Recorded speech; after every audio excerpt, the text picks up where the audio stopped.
Olá, eu sou Guaraci Araújo e este é o 26º episódio do Guia Politicamente Incorreto da Extrema-Direita.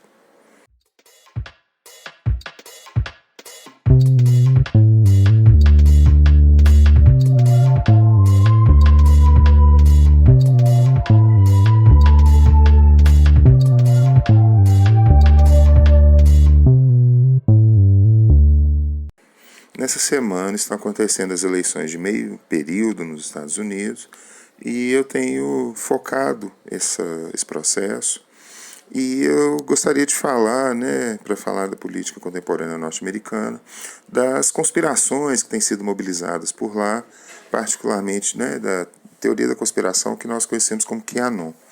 Mas eu achei que seria importante falar antes dessa que é a grande conspiração, que a gente poderia chamar de a mãe de todas as teorias da conspiração extremo-direitistas, aquela que teve maior peso e difusão e que mais orientou acontecimentos. Eu estou falando dos chamados protocolos dos sábios do Sião. Essa falsificação começou a ter presença, a se manifestar no início do século XX. Ninguém sabe exatamente quem realizou esse documento, quem redigiu esse documento, mas sabe-se claramente que esse é um documento falsificado, porque ele plagia de forma bastante clara um grande número de elementos de um panfleto político do século XIX. Esse panfleto foi escrito pelo Maurice Joly e ele é conhecido como Diálogo no Inferno entre Maquiavel e Montesquieu. Trechos deste diálogo que são atribuídos, o autor atribui à figura do Maquiavel, são indicativos do que a gente poderia chamar de um modelo de política voltado para a obtenção de poder absoluto. Ora, o que aconteceu? O falsário que produziu os protocolos tirou esses termos, esses trechos, nos quais o personagem do diálogo, que é o Maquiavel, expõe suas teses sobre uma política de conquista absoluta de poder, só que isso foi reenquadrado. Isso aparece agora como uma fala que seria da ordem, que seria realizada por um personagem que faria parte de uma conspiração, ou personagens que fariam parte de uma conspiração. Essa conspiração seria liderada essencialmente por judeus, e ela seria uma conspiração que visaria a implantação de um governo mundial. Os protocolos vão começar a ser difundidos no mundo ocidental no início do século XX, na Rússia inicialmente.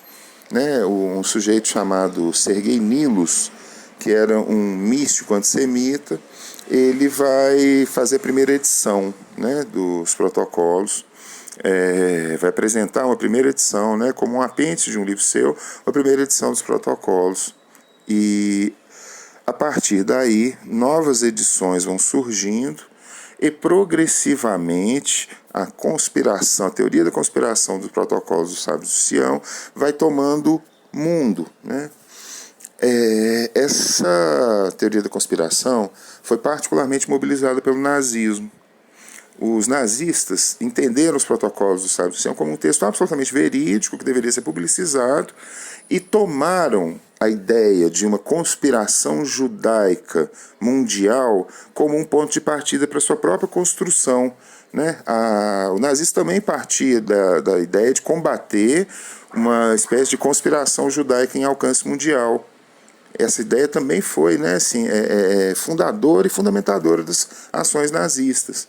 E a tese, que é muito recorrente no nazismo, de que essa conspiração envolveria um complô no qual estariam, de um lado, o sistema econômico internacional e, do outro, os movimentos de esquerda internacionais, ela serviu, foi utilizada pelos nazistas para justificar o seu extermínio, é o nome certo, orientado para os judeus. Então, os protocolos já causaram muito mal nesse mundo.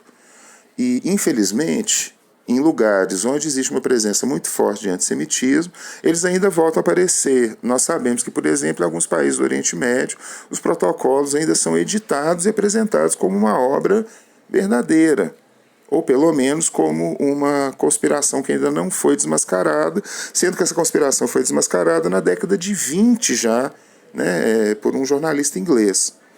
Então vejam, né, percebam como essa conspiração e seu modelo são similares a outras que aparecem hoje. Um governo mundial que seria, né, assim, buscado por grupos de esquerda de um lado e sistema financeiro de outro, por mais incrível que possa parecer essa associação. Nos próximos episódios do Guia eu quero falar mais diretamente de conspirações contemporâneas e particularmente do QAnon. Bom dia.